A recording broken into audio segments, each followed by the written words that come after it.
इस वीडियो में हम देखने वाले हैं व्हाट इज ऑस्ट्रेकोडर्म्स, यानी ये क्या थे, इनका विकास कैसे हुआ, इनका क्लासिफिकेशन क्या है, और इसकी जब शॉर्ट्स नोट्स या फिर लॉन्ग में 12 नंबर क्वेश्चन में आता है तुमको क्या क्या पॉइंट इंक्लूड करने, इसको तुम पूरा डिस्क्राइब करोगे, फुल फॉर्म में लिखोगे, सबको एक्सप्लेन करोगे। मैं इस वीडियो में एक ओवरव्यू दे रहा हूँ जिससे तुम्हें अंदाजा लग जाएगा कि इस क्वेश्चन में तुमको क्या क्या लिखना है। सबसे पहले तुमको बताना ऑस्ट्रेकोडर्म्स थे क्या, ऑस्ट्रेकोडर्म्स किन्हें कहते थे, ये क्या थे। उसके बाद अकरेंस बताना, अकरेंस मतलब ये कब प्रेजेंट थे, कहाँ प्रेजेंट थे, और इसमें किस किस जगह प्रेजेंट थे और कितने साल पहले प्रेजेंट थे। तो जैसे कि यहाँ पे कैम्ब्रियन में ये प्रेजेंट थे और मिडिल ऑर्डोविशियन तक ये थे, और इसका जो 500 मिलियन ईयर अगो ये प्रेजेंट थे। तो ये चीज अकरेंस बताना और इसको तुम डिस्क्राइब करोगे। साथ ही साथ इनके इंपॉर्टेंट फीचर बताओगे, यानी इनमें क्या क्या प्रेजेंट थे। बोनी आर्मर प्लेट था, नॉस्ट्रिल जो प्रेजेंट था मीडियन आई के बीच में प्रेजेंट था, ऊपर साइड में था, माउथ एंटीरो वेंट्रल था। तो ये सारी चीजें इंपॉर्टेंट फीचर में डिस्कस करोगे पूरा, कम से कम नहीं तो एटलीस्ट 10 पॉइंट तो इंक्लूड ही करना है। क्लासिफिकेशन इसके बाद बताना, क्लासिफिकेशन ऑस्ट्रेकोडर्म का बताना, जिसमें कि तुम्हें सबसे पहले 2 क्लास में और 5 ऑर्डर में से डिवाइड किया गया। पहला मोनोराइना और दूसरा क्या था, डोलियोराइना। 2 ये क्लास सब क्लास थी। उसके बाद क्या हुआ था, मोनोराइना को 3 ऑर्डर में, पहला कि यूफेनेरिडा, जो कि जिसमें एक एग्जांपल आता है जैमोथियस कैरबोडी, सबसे प्रिमिटिव एंसेस्टर भी माना जाता है ऑस्ट्रेकोडर्म का, जैमोथियस कैरबोडी। उसके बाद एनास्पीडा,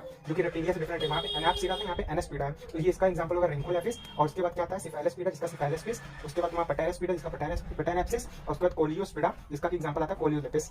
ये होगा इसके क्लासिफिकेशन को। इसमें एक एक क्लास, सब क्लास को तुमको डिस्क्राइब करना पड़ेगा कौन सा उसका कैरेक्टरिस्टिक फीचर है। इसके बाद हम बात करेंगे डायग्राम ऑफ सिफेलिस्पिस एंड पेटेरोस्पिस। ये जो एग्जांपल इसका मॉडर्न मतलब इसको सबसे बेस्ट माना जाता है। तो इन दोनों के डायग्राम को तुम एक्सप्लेन करोगे विद प्रॉपर सुटेबल डायग्राम। उसके बाद बायोलॉजिकल सिग्निफिकेंस ऑफ ऑस्ट्रेकोडर्म, यानी बायोलॉजिकल सिग्निफिकेंस ऑस्ट्रेकोडर्म का क्या था। जैसे कि पहला मैंने लिखा है तुम्हारा ओल्डेस्ट फॉसिल था, ancestor of all the vertebrates इसे कहा जाता है, इसको ओल्डेस्ट फॉसिल कहा जाता है और ancestor of all the vertebrates कहा जाता है। उसके बाद सेकंड पॉइंट जो है तुम्हारा great complexity in their structure, इनके स्ट्रक्चर में ग्रेट कॉम्प्लेक्सिटी थी, क्योंकि इनके ऊपर बोनी आर्मर्ड प्लेट्स प्रेजेंट थे जो कि प्रॉपर बोन के भी नहीं बने हुए थे। उसके बाद क्या था, हैबिटाट फ्रेश वाटर था इनका। इसी वजह से क्या हुआ था, इनके जो फॉसिल्स हमें नहीं देखने को मिलते हैं। और लैक हार्ड स्केलेटल बोन्स थी, मतलब इनमें हार्ड जो स्केलेटल बोन्स होती हैं वो नहीं प्रेजेंट थी, जिस वजह से इनके फॉसिल नहीं बन पाए थे। Due to hindrance of rapid progression armoured cyclostomes, जो कि क्या हुआ था जब इसमें रैपिड प्रोग्रेशन हुआ था तो आर्मर्ड फिश जो आर्मर्ड प्रेजेंट था इनके ऊपर, वो क्या हुआ, उसका लैक वो बहुत ज्यादा रिड्यूस हो गया। और उसके बाद क्या और निकला था, साइक्लोस्टोम्स इनसे बने थे। लास्ट पॉइंट है यहाँ पे बोन मोर प्रिमिटिव थी than cartilage of cyclostomes and shark. बाद में माना गया कि जो बोन का फॉर्मेशन था वो बहुत ज्यादा प्रिमिटिव कार्टिलेज फिश से, जो कि प्रेजेंट होती है साइक्लोस्टोम्स में और सार्क में।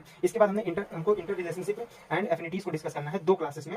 2 क्लास को ले सकते हो। पहला तो अनआर्मर्ड जैमोथियस कैरबोडी का एग्जांपल लेके, और दूसरा इसका रिलेशनशिप बताओ कि ग्रैथोस्टोम से कैसे डिफरेंट है। तो क्या हुआ था कि ये जैमोथियस कैरबोडी इनका एंसेस्टर माना जाता है ऑस्ट्रेकोडर्म का, और ऑस्ट्रेकोडर्म से ही ग्रैथोस्टोम्स का विकास हुआ था, इवोल्यूशन हुआ था। तो ये चीजें तुम बताओगे। उसके बाद ये बताओगे कि राइस ऑफ बोनी फिशेस जो थी, ऑस्ट्रेकोडर्म से कौन कौन निकले थे। तो ऑस्ट्रेकोडर्म से कौन कौन इवॉल्व हुए थे, rise of bony fish evolve हुई थी, प्लेकोडर्म्स इवॉल्व हुए थे, कार्टिलेजिनस कॉन्ड्रिक्थिस और साइक्लोस्टोम्स क्या हुए थे, ऑस्ट्रेकोडर्म से इवॉल्व हुए। तो ये पूरा ओवरव्यू ऑस्ट्रेकोडर्म्स हो गया, इसको तुम बहुत अच्छे से पूरा डिस्क्राइब करोगे, तब जाके तुम्हें पूरे मार्क्स मिलेंगे। मिलते हैं नेक्स्ट वीडियो में इसी एक और नए टॉपिक के साथ जो कि हम डिस्कस करेंगे। तो तक वीडियो को लाइक कर दो, चैनल को सब्सक्राइब कर दो। मिलते हैं नेक्स्ट वीडियो में।